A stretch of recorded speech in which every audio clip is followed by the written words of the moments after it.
ലൂക്കോസിന്റെ സുവിശേഷം 19 അധ്യായം. നശിച്ചുപോയ കുടുംബത്തെ പണിയുവാനായിട്ട് യേശുക്രിസ്തു വന്നു. 1 വാക്യം വായിക്കാം.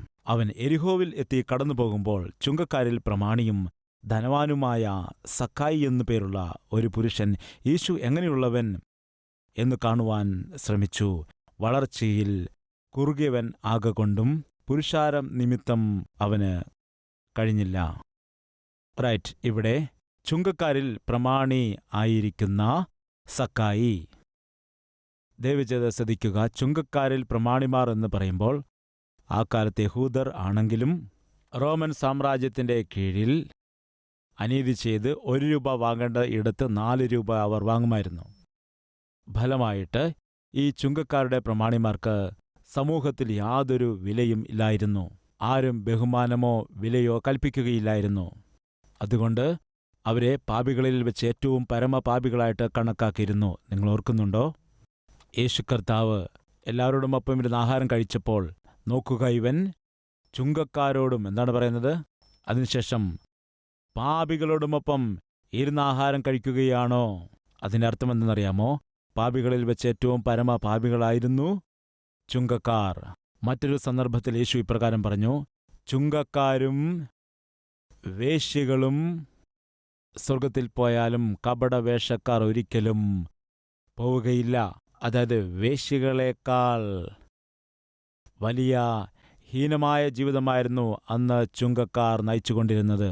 ചുങ്കക്കാരെ കണ്ടാൽ ആരും അവനെ ബഹുമാനിക്കുകയില്ല. എന്താണ് ബ്രദർ, സുഖമാണോ എന്ന് ആരും തന്നെ ചോദിക്കില്ല. ഇപ്പോഴെൻ്റെ ചോദ്യം, ഈ ചുങ്കക്കാരൻ ധനവാനാണെന്ന് ബൈബിളിൽ പറയുന്നു. ധനമുണ്ട്, സമ്പത്തുണ്ട്. എന്നാൽ സമൂഹത്തിൽ മാത്രം തൻ്റെ അവിഹിതമായ സമ്പാദ്യം കാരണമായിട്ട് യാതൊരു വിലയുമില്ല. ആരും അവന് ബഹുമാനം കൊടുക്കുന്നില്ല. ഫലമായിട്ട് ഒരു വ്യക്തിയെ ആരും ബഹുമാനിക്കുകയും വില കൽപ്പിക്കാതെ ഇരിക്കുമ്പോൾ അവന് ശാന്തി കിട്ടുമോ? സന്തോഷമുണ്ടാകുമോ? സമാധാനമുണ്ടാകുമോ? ആവശ്യത്തിന് പണമുണ്ട്, എന്നാൽ സമൂഹത്തിൽ മാത്രം അവന് വിലയില്ല.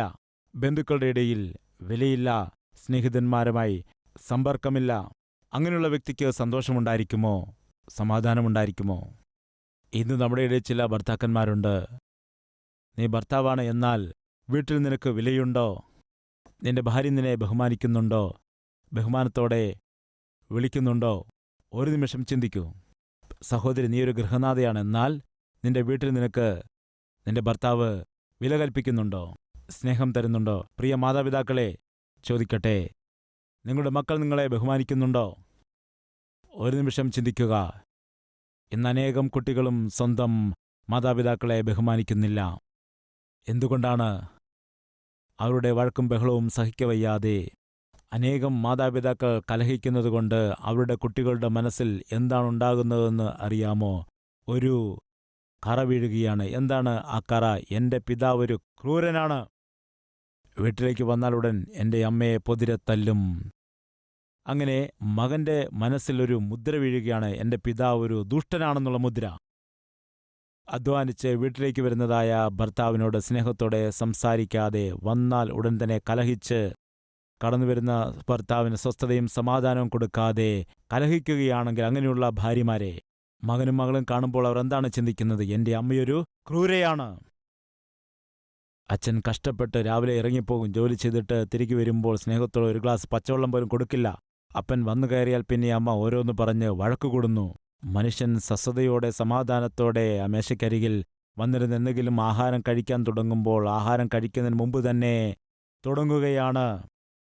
വിശന്ന് ദാഹിച്ച് കടന്നു വന്നതായ തൻ്റെ പിതാവ് ആഹാരം കഴിക്കാൻ പോലും കഴിയാതെ ആ മേശയിൽ നിന്ന് എഴുന്നേറ്റ് പോകുന്നത് കാണുന്നതായ മകന്റെയും മകളുടെയും ഉള്ളിൽ വീഴുന്ന മുദ്ര എന്തെന്നറിയാമോ? എൻ്റെ അമ്മയൊരു ക്രൂരയാണ്.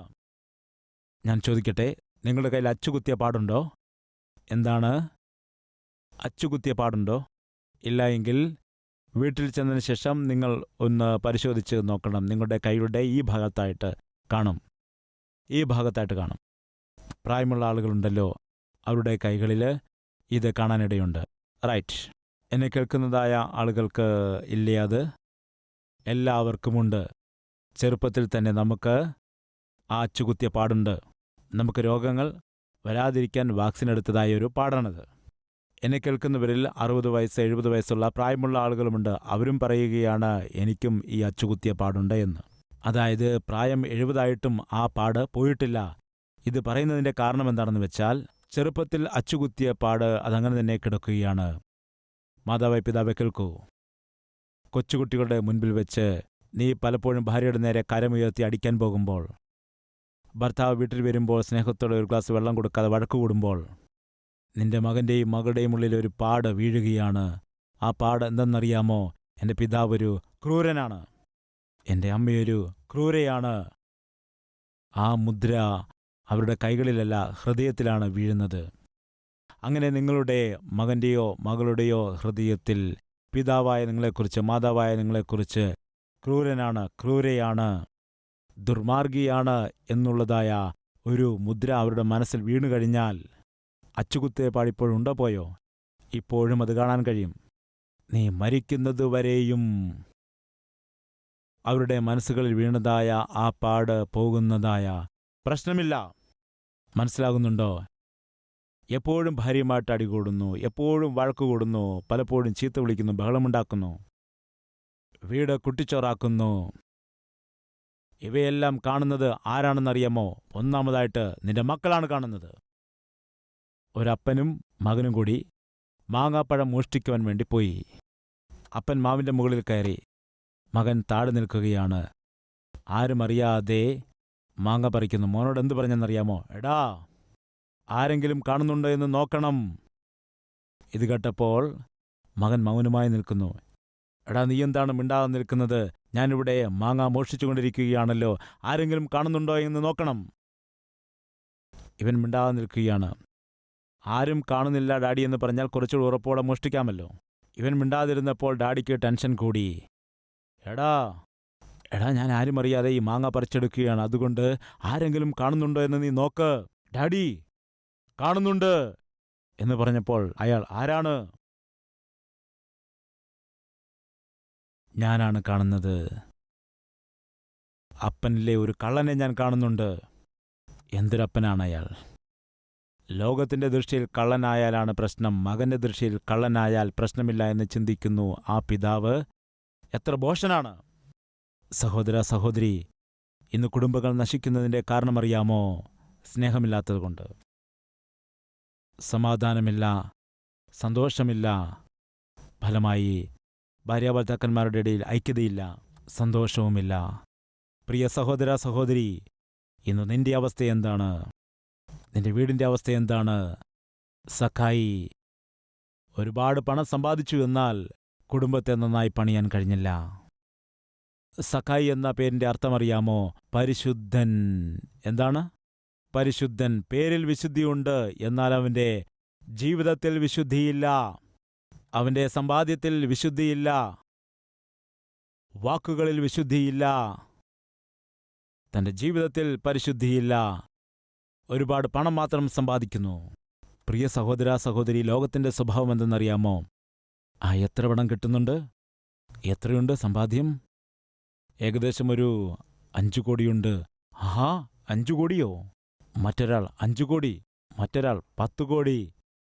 സാധാരണമായിട്ട് മനുഷ്യൻ എന്താണ് ചോദിക്കുന്നതെന്നറിയാമോ? ഇപ്പോൾ എത്ര സമ്പാദ്യമുണ്ട്?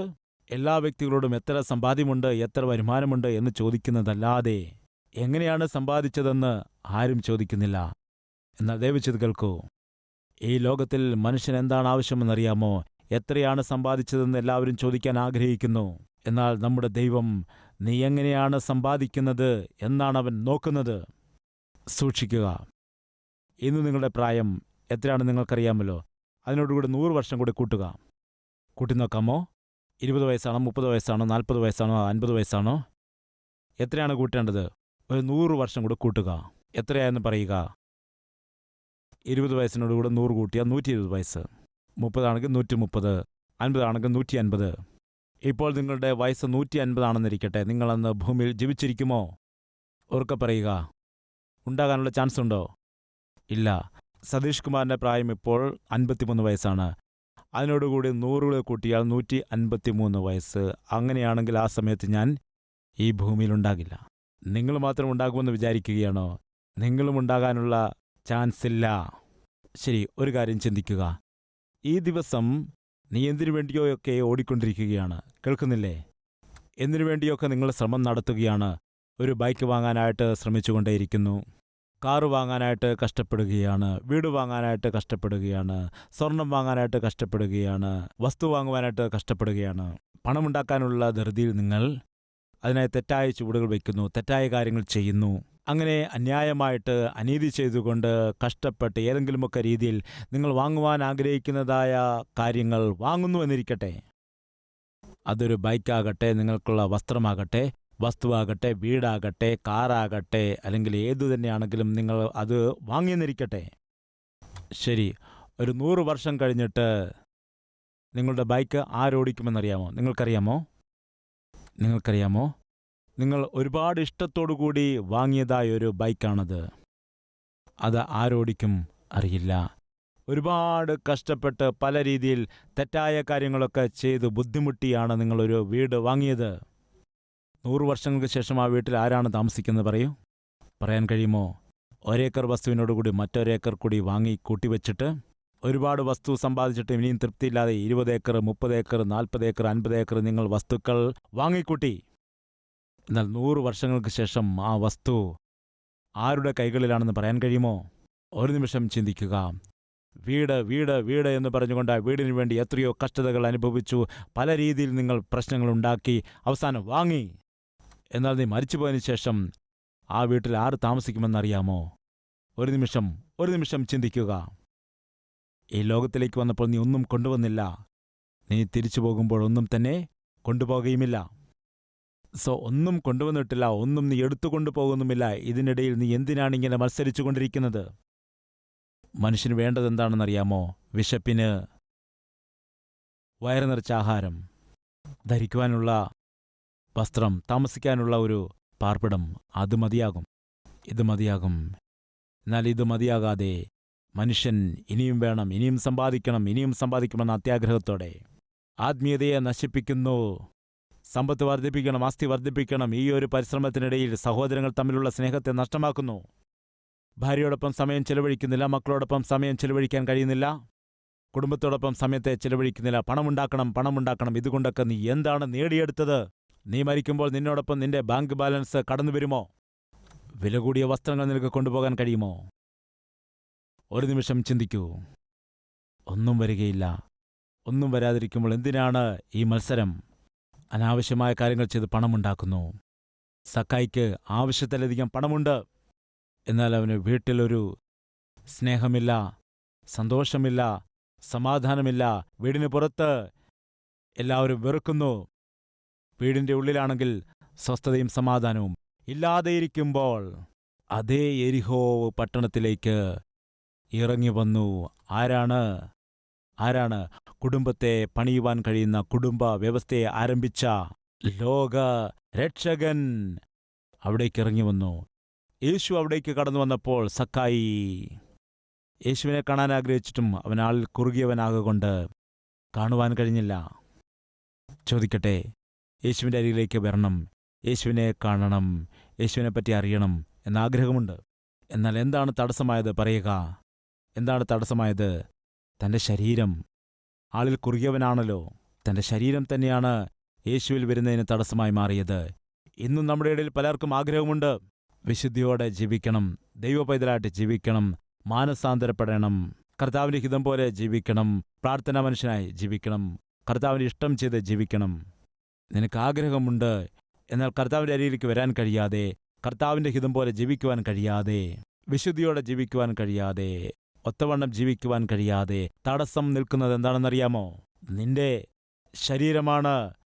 നിന്റെ ഈ ശരീരത്തിലുണ്ടായിരിക്കുന്നതായ പറയൂ, മോഹങ്ങളാണ് യേശുവിൻ്റെ അരികിലേക്ക് വരാൻ തടസ്സം നിൽക്കുന്നത്. ഓരോ ദിവസം മുൻപോട്ട് പോകുന്തോറും യേശുവിൽ നിന്നും നിന്നെ അകറ്റുന്നത് അതാണ്. അശുദ്ധമായ കണ്ണുകൾ, അശുദ്ധമായ ചിന്തകൾ, അശുദ്ധമായ പ്രവൃത്തികൾ യേശുക്രിസ്തുവിൽ നിന്നും നിന്നെ അകറ്റിക്കളയുന്നു.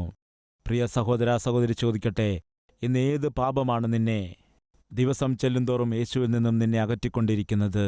ഒരു നിമിഷം ചിന്തിക്കുക. അന്ന് തൻ്റെ ശരീരമാണ് യേശുവിനെ കാണുന്നതിന് സക്കായിക്ക് തടസ്സമായി തീർന്നത്. കാരണം അവൻ കുറുകിയവനായിരുന്നു. അതുമാത്രമല്ല, ചുറ്റുപാട് നിന്ന ആളുകൾ, യേശുവിൻ്റെ ചുറ്റും നിന്ന ആളുകൾ സക്കായിയെ കണ്ടിട്ട് അവനെ വെറുക്കുന്നവരായിരുന്നു, അവനെ കൂടെ കൂട്ടുന്നവരായിരുന്നില്ല. ചീ, പോകൂ, നിന്റെ സ്വഭാവത്തിന് ദൈവത്തെ കാണാൻ വരുന്നു, പോകൂ, ഇറങ്ങിപ്പോകൂ എന്ന് പറഞ്ഞ് ആട്ടി ഓടിച്ചു. എൻ്റെ നീളത്തെ എനിക്ക് കൂട്ടുവാൻ കഴിയില്ല, എന്നാൽ എനിക്ക് മരത്തിൽ കയറാൻ കഴിയുമല്ലോ എന്ന് പറഞ്ഞ് അവൻ മരത്തിൽ കയറി. എനിക്ക് യേശുവിനെ ഒന്ന് കാണണം. എൻ്റെ വീട്ടിൽ ശാന്തിയില്ല, എൻ്റെ വീട്ടിൽ സമാധാനമില്ല, വീട്ടിൽ സന്തോഷമില്ല, എന്നാൽ പണമുണ്ട്. എന്നാൽ യേശു എന്ന ഒരാളുണ്ടെന്ന് കേൾക്കുന്നു. അവൻ ശാന്തിയും സമാധാനവും തരുമെന്ന് പറയുന്നു. അത് കേട്ടവനായ സക്കായി ആ യേശു നൽകുന്ന ശാന്തിയും സമാധാനവും പ്രാപിച്ചെടുക്കുവാനായി യേശുവിൻ്റെ അരികിലേക്ക് വരുവാൻ അവനെ കാണുവാൻ ആഗ്രഹിച്ചു. എന്നാൽ അവനത് കഴിഞ്ഞില്ല. മരത്തിൽ കയറിയിട്ട് യേശുവിനെ ദൂരത്ത് നിന്നെങ്കിലും ഒന്ന് കാണാൻ കഴിയുമല്ലോ എന്ന് വിചാരിച്ച് മരത്തിൽ കയറിയപ്പോൾ യേശു അതുവഴി വന്ന് അവിടെ നിൽക്കാനിടയായി. ഒരു നിമിഷം മുകളിലേക്ക് നോക്കിയിട്ട്, സക്കായിയേ, നിനക്കെൻ്റെ അരികിൽ വരാൻ കഴിഞ്ഞില്ല, അതുകൊണ്ടാണ് ഞാൻ തന്നെ നിന്റെ അടുക്കലേക്ക് വരുന്നത്. എത്ര വലിയ ദൈവമാണ് എൻ്റെ കർത്താവായ യേശുക്രിസ്തു! ശാന്തിയില്ലാതെ, സന്തോഷമില്ലാതെ, സമാധാനമില്ലാതെ, ഐക്യതയില്ലാതെ, സ്നേഹമില്ലാതെ, സകല അനുഗ്രഹങ്ങളും നഷ്ടപ്പെട്ടു പോയവരായ നമ്മൾ അവൻ്റെ അരികിൽ പോകാൻ കഴിയില്ല. അതുകൊണ്ട് അവൻ നമ്മുടെ അരികിലേക്ക് വന്നു. സഖായിയെ, ഇറങ്ങിവാ. എന്താണ് പറഞ്ഞത്? നിന്റെ പ്രശ്നം നിന്റെ വീട്ടിലെ പ്രശ്നമാണല്ലോ, അതുകൊണ്ട് ഞാൻ നിന്റെ വീട്ടിലേക്ക് വരികയാണ്. ഇന്ന് ഈ വീടിന് രക്ഷ വന്നിരിക്കുന്നുവെന്ന് പറഞ്ഞു. വരൂ. ആ ദിവസം യേശുക്രിസ്തു സക്കായിയുടെ വീട്ടിലേക്ക് കാൽ വെച്ച ഉടൻ തന്നെ അപ്പോൾ വരെ അവിടെ നിറഞ്ഞു നിന്നിരുന്ന ഇരുട്ട് മാറിപ്പോയി. ഇന്ന് നിന്റെ ജീവിതത്തിലുണ്ടായിരിക്കുന്ന പ്രശ്നം എന്തെന്ന് പറയട്ടെ, നിന്റെ കുടുംബത്തിലുണ്ടായിരിക്കുന്ന പ്രശ്നം എന്താണെന്ന് പറയട്ടെ. നീ ആത്മീയനാണ്, വിശ്വാസിയാണ് എന്നൊക്കെ പറയുന്നുണ്ടെന്നാൽ നിന്റെ വീട്ടിലെ നിന്റെ ഭാര്യയോട്, നിന്റെ മക്കളോട്, നിന്റെ മാതാപിതാക്കളോട് നിനക്ക് സന്തോഷമോ സമാധാനമോ ഐക്യതയോ ഇല്ല. പുറമേ നീ ദൈവദാസനാണ്, ദൈവദാസിയാണെന്നൊക്കെ പറയുന്നുണ്ട്. ഇന്ന് നിനക്ക് എന്തു വേണമെന്നറിയാമോ? സമ്പത്തൊന്നുമല്ല, പിന്നെയോ ഐക്യത. ഭാര്യയുമായും ഭർത്താവുമായിട്ടും ഐക്യത. നിന്റെ കുടുംബത്തിൽ ഒരു ആത്മീയത വെളിപ്പെടണം. അതാണെന്ന് വേണ്ടത്. അതില്ലാത്തത് കൊണ്ടാണല്ലോ ഇന്ന് നിനക്ക് സ്വസ്ഥതയില്ലാത്തത്. അതുകൊണ്ട് യേശുക്രിസ്തു സക്കായിയോട് പറയുകയാണ്, നീ വരൂ. എല്ലാവരും നിന്നെ തള്ളിക്കളഞ്ഞിരിക്കുന്നു, ഞാൻ നിന്നെ തള്ളിക്കളയുകയില്ല. ഇന്ന് നമ്മുടെ മധ്യയിൽ അങ്ങനെയുള്ള ആരെങ്കിലുമുണ്ടോ? ഞങ്ങളുടെ ബന്ധുക്കൾ തള്ളിക്കളഞ്ഞിരിക്കുന്നു, സ്നേഹിതർ തള്ളിക്കളഞ്ഞിരിക്കുന്നു, ബന്ധുക്കൾ എല്ലാവരും ഞങ്ങളെ തള്ളിക്കളഞ്ഞിരിക്കുകയാണ്. ദൈവം പറയുകയാണ്, ലോകത്തിലെല്ലാവരും നിന്നെ തള്ളിക്കളഞ്ഞാലും ഞാൻ നിന്നെ തള്ളിക്കളയില്ല. ഞാൻ നിന്നെ പ്രാണനെ പോലെ സ്നേഹിക്കുന്നു. നിനക്ക് വേണ്ടിയാണ് ഞാൻ ഈ ലോകത്തിലേക്ക് വന്നത്. എത്ര വലിയ ദൈവമാണ് ഞാൻ പ്രസംഗിക്കുന്ന കർത്താവായ യേശുക്രിസ്തു. സക്കായിയുടെ വീട്ടിലേക്ക് എപ്പോഴാണോ യേശുക്രിസ്തു കാൽ വെച്ച് വന്നത്, എന്താണ് സംഭവിച്ചത് പറയുക? അവിടുത്തെ ഇരുട്ട് മുഴുവനും മാറിപ്പോയി. സക്കായി പറയുകയാണ്, കർത്താവേ, അന്യായമായി വാങ്ങിച്ച ഓരോ രൂപയ്ക്കും പകരമായിട്ട് 4 രൂപ തിരികെ കൊടുത്തേക്കാം. എനിക്കിത് വേണ്ട. നീ എൻ്റെ വീട്ടിൽ വന്നല്ലോ, അത് മതി. ഒരു സഹോദരി തുണി അലക്കി ഉണക്കുകയാണ്. വീടിൻ്റെ വെളിയിലായിട്ടൊരു ബെഞ്ച് കിടപ്പുണ്ട്. അവർ നോക്കുമ്പോൾ ആ ബെഞ്ചിൽ 3 പ്രായമുള്ള ആളുകൾ വന്നിരിക്കുന്നു. അവർ അങ്ങനെ തന്നെ ഇരിക്കുകയാണ്. വസ്ത്രം കഴുകിയപ്പോൾ ഇവൾ കണ്ടതാണ്. വൈകുന്നേരമായപ്പോൾ ഭർത്താവ് വന്നു. നോക്കൂ, രാവിലെ മുതൽ 3 പ്രായമുള്ള മനുഷ്യർ അവിടെ തന്നെ ഇരിക്കുകയാണ്. അവർ വേറെ ഏതെങ്കിലും ദേശത്തേക്ക് പോകുന്ന വഴിക്ക് ഇരിക്കുകയാണോ? അവരൊന്നും തന്നെ കഴിക്കുകയോ കുടിക്കുകയോ ചെയ്തിട്ടില്ല. അവരെ ആഹാരത്തിന് ക്ഷണിക്കാം എന്ന് പറഞ്ഞപ്പോൾ ശരി, ചോദിക്കാമെന്ന് പറഞ്ഞുകൊണ്ട് അവർ ആ പ്രായമുള്ള മനുഷ്യരുടെ അരികിൽ ചെന്നു. അവരെ നോക്കിയിട്ട് നിങ്ങൾ ആരാണെന്ന് ചോദിച്ചപ്പോൾ എൻ്റെ പേര് സ്നേഹമെന്നാണെന്ന് പറഞ്ഞു. രണ്ടാമൻ പറഞ്ഞു എൻ്റെ പേര് സമ്പത്തെന്നാണെന്ന്. മൂന്നാമൻ പറഞ്ഞു എൻ്റെ പേര് വിജയമെന്നാണ്. അങ്ങനെയാണോ? എങ്കിൽ ഞങ്ങളുടെ വീട്ടിൽ വന്ന് ആഹാരം കഴിക്കൂ. ആ 3 പേർ എന്തു പറഞ്ഞെന്നറിയാമോ? ഞങ്ങൾ ഒരുമിച്ച് കടന്നു വരില്ല. ഞങ്ങളിൽ ഏതെങ്കിലും ഒരു വ്യക്തിയെ ക്ഷണിച്ചാൽ ആ വ്യക്തി വരും. ഭാര്യയും ഭർത്താവും ആലോചിക്കുകയാണ്. നോക്കൂ, നമുക്ക് സമ്പത്ത് വേണമല്ലോ, നമുക്ക് സമ്പത്തിനെ ക്ഷണിച്ചാലോ? എത്ര സമ്പത്തുണ്ടായാലും അതൊക്കെ ഒരു ദിവസം നഷ്ടപ്പെട്ടു പോകുമല്ലോ. അതുകൊണ്ട് വിജയം ചോദിക്കാം. എപ്പോഴും വിജയമുണ്ടാകും. വിജയം വേണമോ, ധനം വേണമോ, വിജയം വേണമോ, സമ്പത്ത് വേണമോ? അവസാനം അവർ ഒരു തീരുമാനത്തിലെത്താനിടയായി. നിങ്ങളിൽ സ്നേഹം ആരാണ് എന്ന് ചോദിച്ചപ്പോൾ ഞാനാണെന്ന് പറഞ്ഞു. നോക്കൂ, നിങ്ങളെൻ്റെ വീട്ടിൽ വരണം എന്ന് പറഞ്ഞപ്പോൾ സ്നേഹമെന്ന വ്യക്തി നടന്ന് വീട്ടിലേക്ക് വരികയാണ്. അങ്ങനെ നടന്ന് വീട്ടിലേക്ക് വരുമ്പോൾ അദ്ദേഹത്തിനോടൊപ്പം വിജയവും നടന്നു വരുന്നു, സമ്പത്തും കൂടെ വരികയാണ്. അപ്പോൾ ചോദിച്ചു, അയ്യോ, അതെന്താണ്? നിങ്ങൾ മൂവരും ഒരുമിച്ച് വരില്ലെന്നാണല്ലോ ആദ്യം പറഞ്ഞിരുന്നത്. അപ്പോൾ ബാക്കിയുള്ള രണ്ടുപേരും കൂടെ പറഞ്ഞു, എവിടെയാണോ സ്നേഹം ഉള്ളത് അതിൻ്റെ കൂടെ ഞങ്ങളും എപ്പോഴും ഉണ്ടായിരിക്കും. ഇന്ന് നമ്മൾ ആശിക്കുന്നത് എന്താണെന്നറിയാമോ? ധനം നമ്മൾ ആശിക്കുന്നുണ്ട്, എല്ലാ വിഷയത്തിലും നമ്മൾ വിജയം ആഗ്രഹിക്കുന്നു. എന്നാൽ സ്നേഹസ്വരൂപിയായിരിക്കുന്ന യേശുവിനെ നമ്മൾ ആഗ്രഹിക്കുന്നില്ല. അതുകൊണ്ടാണ് പലതിലും നമ്മൾ വീണുപോയിരിക്കുന്നത്, പലതിലും തകർന്നിരിക്കുന്നത്, പലതിലും പരാജയപ്പെട്ടിരിക്കുന്നത്. അന്ന് സക്കായി യേശുക്രിസ്തുവിനെ കാണുവാൻ ആഗ്രഹിച്ചു. യേശുക്രിസ്തു ആ വീട്ടിലേക്ക് കടന്നു വന്നപ്പോൾ പണത്തോടുള്ള ആർത്തി എല്ലാം പോയി. ഈ പണം ആർക്ക് വേണം? യേശുവെ, നീ എൻ്റെ വീട്ടിൽ വന്നല്ലോ. യേശു അന്ന് കടന്നു വന്നതിൻ്റെ കാരണമറിയാമോ? നിന്റെ വീട്ടിൽ വരുവാനാണ്. സക്കായിയെ, നിനക്ക് എൻ്റെ അരികിൽ വരാൻ കഴിഞ്ഞില്ല. നീ പാപിയാണെന്ന് പറഞ്ഞ് ലോകക്കാരെല്ലാവരും നിന്നെ തള്ളിക്കളഞ്ഞു.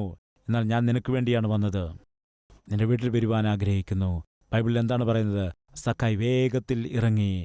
ഒരേ ഒരു പ്രാവശ്യം യേശു സക്കായിക്ക് അവസരം കൊടുത്തു. ഒരു പ്രാവശ്യം. 10 പ്രാവശ്യം അവനെ വിളിച്ചില്ല, അപേക്ഷിച്ചില്ല. സക്കായി, വേഗം വരൂ, ഇന്ന് ഞാൻ നിന്റെ വീട്ടിൽ പാർക്കുകയാണ്. കർത്താവെ, ഞാൻ വന്ന് കാണാൻ വേണ്ടി വന്നതാണ്. വീട്ടിലേക്ക് വരികയാണെന്ന് പറഞ്ഞാൽ അത് നടക്കില്ല കർത്താവേ എന്ന് പറഞ്ഞോ? ഇല്ല. വേഗത്തിൽ അവൻ ഇറങ്ങി യേശുവിനെ തൻ്റെ വീട്ടിലേക്ക് കൊണ്ടുപോയി. എത്രയോ പ്രാവശ്യം, എത്രയോ പ്രസംഗങ്ങൾ നിങ്ങൾ കേട്ടിരിക്കുന്നു. 100 കണക്കിന് പ്രസംഗങ്ങൾ കേട്ടിരിക്കുന്നു. എത്രയോ തവണ യേശു നിന്റെ വീട്ടിൽ വരട്ടെ എന്ന് ചോദിക്കുന്നുണ്ട്. ഞാൻ പറയട്ടെ, ഇത് ഒന്നാമതായിട്ട് യേശു താമസിക്കുന്ന ഗൃഹമാണ്. ഇതിൻ്റെ പേരറിയാമോ? ഹൃദയം. ഹൃദയത്തിൽ യേശു വസിക്കുന്നില്ല എങ്കിൽ നിന്റെ ഗൃഹത്തിലും യേശു വരികയില്ല. ഹൃദയത്തിലും നിന്റെ ഗൃഹത്തിലും യേശു ഇല്ല എങ്കിൽ നീ ചെല്ലുന്ന ആലയത്തിലും യേശു കാണുകയില്ല. ആദ്യം നിന്റെ ഹൃദയത്തിൽ ദൈവം ജനിക്കണം. അതിനുശേഷം നിന്റെ വീട്ടിലേക്ക് ദൈവം കടന്നു വരണം. ഗൃഹത്തിലും ഹൃദയത്തിലും യേശു ഉള്ള ആളുകളെല്ലാവരും ചേർന്ന് ആലയത്തിൽ ചെന്നാൽ അവിടെ ദൈവത്തിൻ്റെ മഹത്വം കാണാം. യേശു ലോകത്തിലേക്ക് വന്നതിൻ്റെ കാരണമറിയാമോ? രക്ഷിക്കാൻ, പാപിയായ മനുഷ്യനെ രക്ഷിക്കാൻ. ഇന്ന് നമ്മുടെ മധ്യയിൽ അങ്ങനെയുള്ള ആരെങ്കിലുമുണ്ടോ? ദൈവമേ, എനിക്ക് രക്ഷപ്പെടാൻ ആഗ്രഹമുണ്ട്. എൻ്റെ വീട്ടിൽ സമാധാനമില്ല. നിന്റെ കുടുംബജീവിതത്തിൽ സ്വസ്ഥതയില്ലേ? നിന്റെ സാമ്പത്തിക സ്ഥിതി വളരെ മോശമായിരിക്കുകയാണോ? നിന്റെ ജോലിയിൽ നിനക്ക് പ്രശ്നങ്ങളുണ്ടോ? കുഞ്ഞുങ്ങളുടെ ജീവിതം നാശത്തിലാണോ? എങ്കിലൊരു ശുഭവാർത്ത. നശിക്കുവാൻ പോകുന്നതായ സകല അവസ്ഥയിൽ നിന്നും നിന്നെ രക്ഷിക്കാനാണ് യേശുക്രിസ്തു ഈ ലോകത്തിലേക്ക് കടന്നു വന്നത്. ഈ ലോകത്തിലേക്ക് വന്നു പറയുമ്പോൾ വേറെ എവിടെയുമല്ല, നിനക്ക് വേണ്ടിയാണ് വന്നത്. സക്കായിയേ, വരൂ. ആ സക്കായി ആരുമല്ല, നീ തന്നെയാണ്. പ്രിയ മാതാവേ, പിതാവേ, നീയാണ്. നിന്റെ വീട്ടിലേക്ക് അവൻ വരും. ആ വീട് ഏതാണെന്നറിയാമോ? ഒന്നാമതായി നിന്റെ ഹൃദയമാണ്. ഇത് അവന് നിവസിക്കാൻ വേണ്ടി ഒരുക്കിയിരിക്കുന്ന ആലയമാണ്. ഇന്ന് യേശുവിനോട് ചോദിക്കാമോ? യേശുവേ, എൻ്റെ ഹൃദയം എന്ന ആലയത്തിലേക്ക് നീ വരണമേ. യേശുവേ, എൻ്റെ ഹൃദയത്തിലേക്ക് കടന്നു വരണമേ. നീ പ്രവേശിക്കണമേ. എന്നോടൊപ്പം എൻ്റെ ഗൃഹത്തിലേക്കും കടന്നു വരണമേ.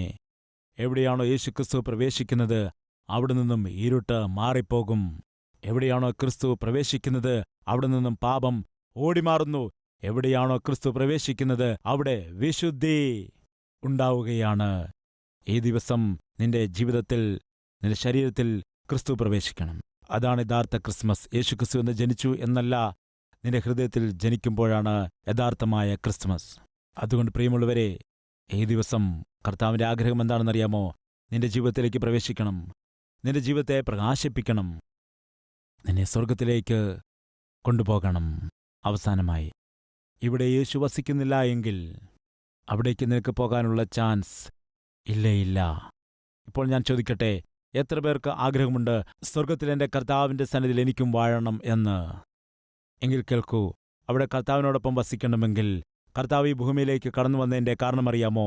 ഇവിടെ വസിക്കാനാണ്. നീ ഭൂലോകത്തിൽ വന്നതായി യേശുവിനെ നിന്റെ ഹൃദയത്തിലേക്ക് ചേർക്കുന്നില്ല എങ്കിൽ സ്വർഗത്തിലേക്ക് പോകുന്ന യേശു അവിടെ നിന്നെ ചേർക്കുമോ?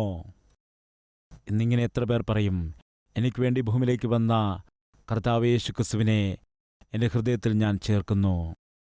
എൻ്റെ രക്ഷകനായിട്ട് ഞാൻ സ്വീകരിക്കും. എൻ്റെ ഗൃഹത്തിലേക്ക് അവനെ ഞാൻ കൂട്ടിക്കൊണ്ടുപോകും.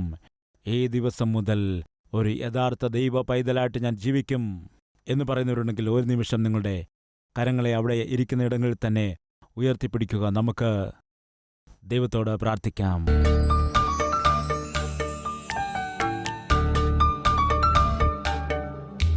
പരിശുദ്ധനായ പിതാവേ, നിന്നെക്കുറിച്ചുള്ള വാർത്ത, സുവിശേഷം, ശുഭവാർത്ത, മനുഷ്യനെ പ്രാണനെപ്പോലെ സ്നേഹിച്ചു. മനുഷ്യൻ നശിച്ചു പോയപ്പോൾ അവനെ രക്ഷിക്കണം, അവനെ നല്ല മനുഷ്യനാക്കി മാറ്റണമെന്ന് ആഗ്രഹിച്ചുകൊണ്ട് അവൻ്റെ ദുശീലം കാരണം, ചെയ്തതായ തെറ്റുകൾ കാരണം മനഃശാന്തി നഷ്ടപ്പെട്ട് കുടുംബത്തിൽ സമാധാനം നഷ്ടപ്പെട്ടു പോയ മനുഷ്യനെ പ്രയോജനമുള്ളവനാക്കി, മറ്റുള്ളവർക്ക് നന്മയുള്ളവനാക്കി മാറ്റാനാണ് നീ ലോകത്തിലേക്ക് വന്നത്. അതുകൊണ്ടാണ് ലോകം മുഴുവനും നിന്റെ ജനനത്തെ ഉത്സവമായിട്ട് ആഘോഷിക്കുന്നത്.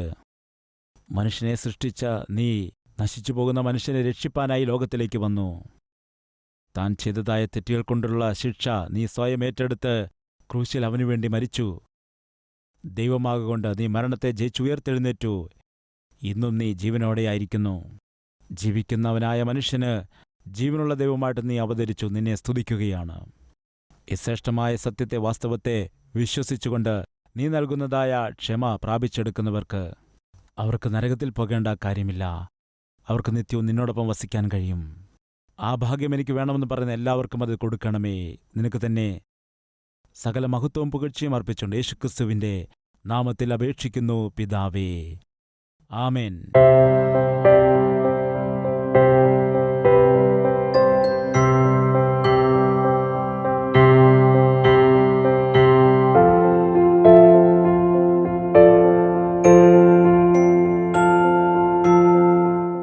Address Calvary, Post Box number 30, Kukatpalli, Hyderabad 72.